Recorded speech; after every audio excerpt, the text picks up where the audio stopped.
Dans cette vidéo, je t'explique quels sont les risques de la méditation, quand et pour qui est-elle un danger, tout cela appuyé par la science. Bien évidemment, la méditation peut avoir 9 effets indésirables et ils sont de pire en pire. Premièrement, émoussement émotionnel. C'est un sentiment d'absence d'émotion. Deuxièmement, hypersensibilité perceptive. Troisièmement, flashback. Quatrièmement, augmentation du stress.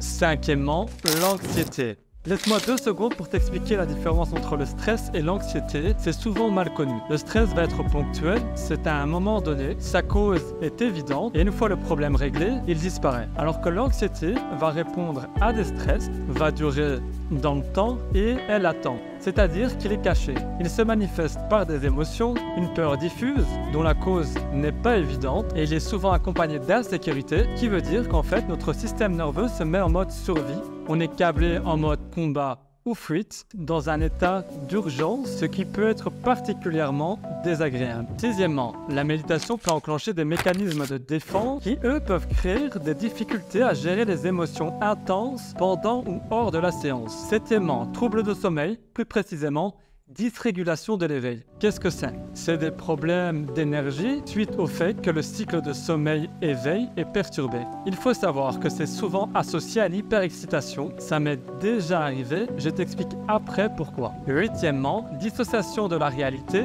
ou déréalisation. Neuvièmement, celui-ci est assez fou.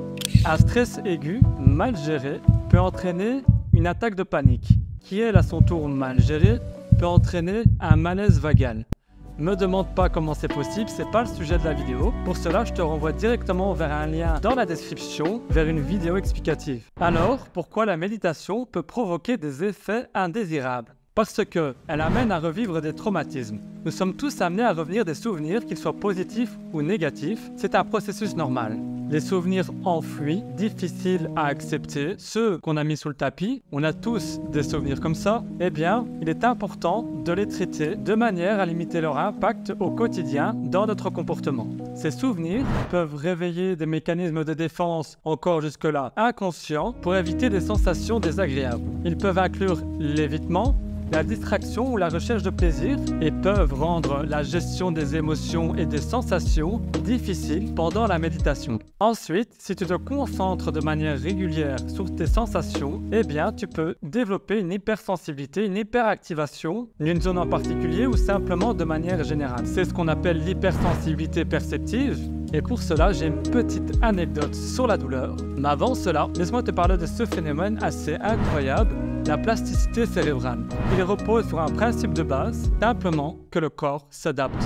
Lorsqu'on va entraîner ses muscles à la salle, eh bien, on envoie un signal à notre cerveau, et surtout si on le fait régulièrement, on envoie un signal à notre cerveau que cette pratique nous est utile. Qu'est-ce qu'il va faire? Il va consolider les fibres, une fois qu'on les aura déchirées, et va t'en créer de nouvelles, de manière à ce que la prochaine fois que tu retournes t'entraîner, tu puisses pousser la même charge ou une charge plus lourde, c'est-à-dire qu'il s'adapte. Et donc c'est la même chose pour le cerveau, un peu pour tout. S'il y a une tâche, une compétence que tu vas apprendre, il te suffira de la répéter régulièrement, de manière à créer une connexion. Donc simplement, imagine une connexion qui se fait au niveau de ton cerveau. Ok, cette connexion elle a un trajet, elle relie 2 parties de ton cerveau, plusieurs parties, et tu l'imagines toute petite au début. Et au fur et à mesure que tu vas pratiquer cette action, cette tâche, cette compétence, elle va se mettre à grossir, ce qui va faciliter le trajet nerveux. Et donc pour toi, si tu l'entraînes suffisamment, cette action deviendra une seconde nature. C'est comme pour le permis, au bout d'un moment, on conduit de manière automatique, sans réfléchir à tout ce qu'on fait. Pourtant, au départ, il nous fallait capter les différents signaux sur la route pour éviter de faire n'importe quoi et de finir dans un arbre. Maintenant, laisse-moi te raconter une petite histoire sur la douleur. Il s'agit d'un gars, que je vais appeler Guillaume ici, qui en fait pratique le rugby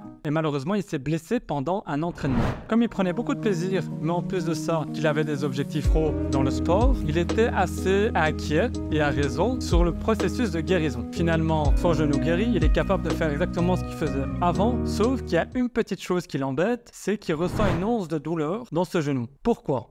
Parce que, à force de mettre sa concentration, son attention sur son genou, pour voir s'il va bien, pour voir s'il peut l'utiliser comme auparavant, eh bien la réceptivité à la douleur s'est accrue simplement. Il lui suffira donc d'ignorer un peu son genou, c'est un peu bizarre dit comme ça, pour qu'il retrouve une sensibilité normale. Dernièrement, pourquoi est-ce que le cycle sommeil-éveil peut être perturbé? Eh bien, c'est simple, en fonction de l'intention qu'on met dans une méditation. Par exemple, dans mon cas, c'est que j'avais une volonté de retrouver une certaine clarté d'esprit, et donc j'ai forcé sur ma concentration, j'ai forcé sur l'attention que je portais sur ma respiration. Donc je l'ai fait durant une petite heure, 1 heure de méditation simplement, et donc la nuit tombée, sans le vouloir, de manière automatique, mon attention allait sur ma respiration, ce qui me réveillait simplement. Donc c'était désagréable, mais c'était pas la mort non plus. C'est arrivé qu'une fois, et j'ai corrigé cela, donc il n'y a pas de raison que ça réapparaisse. Et donc pas de raison de s'inquiéter si un jour ça vous arrive. Cependant, un effet peut être bon ou mauvais selon le moment. Prenons comme exemple l'hypersensibilité perceptive.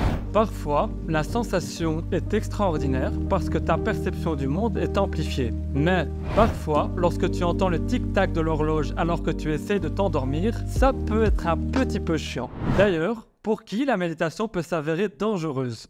Les individus ayant vécu des traumatismes, petit aparté, les effets indésirables peuvent même survenir si vous êtes en thérapie avec un psychologue parce qu'il n'est jamais chouette de se replonger dans ces problèmes. Et puis les personnes avec des problèmes de santé mentale, surtout ceux avec des tendances dissociatives. Selon les études, cela concernerait qu'une infime partie des pratiquants. Il y a de grandes chances comme cela que toi qui regardes la vidéo, que tu ne rencontreras aucun problème et ce n'est pas parce que tu ressens une fois un effet indésirable que celui-ci réapparaîtra ou sera fréquent.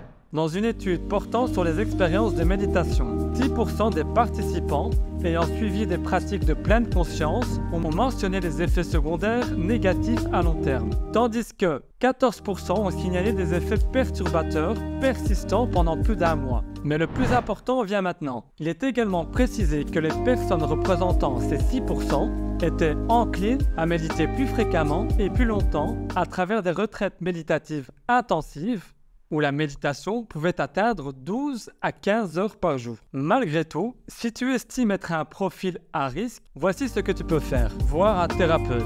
Tu peux trouver une pratique qui te convient individuellement.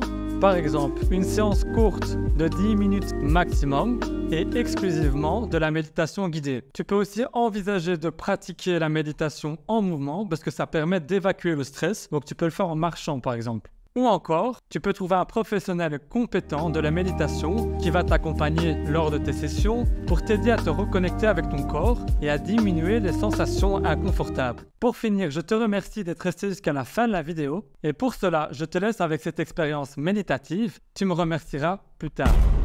Je t'invite tout de suite à arrêter ce que tu fais et à t'offrir ce cadeau. Je t'invite là tout de suite à t'isoler, à t'asseoir, à régler un minuteur sur 5 minutes, à fermer les yeux et surtout à ne rien faire. Relâche-toi, observe comment tu respires et quand ton esprit divague, tu le ramènes simplement sur ta respiration. À plus.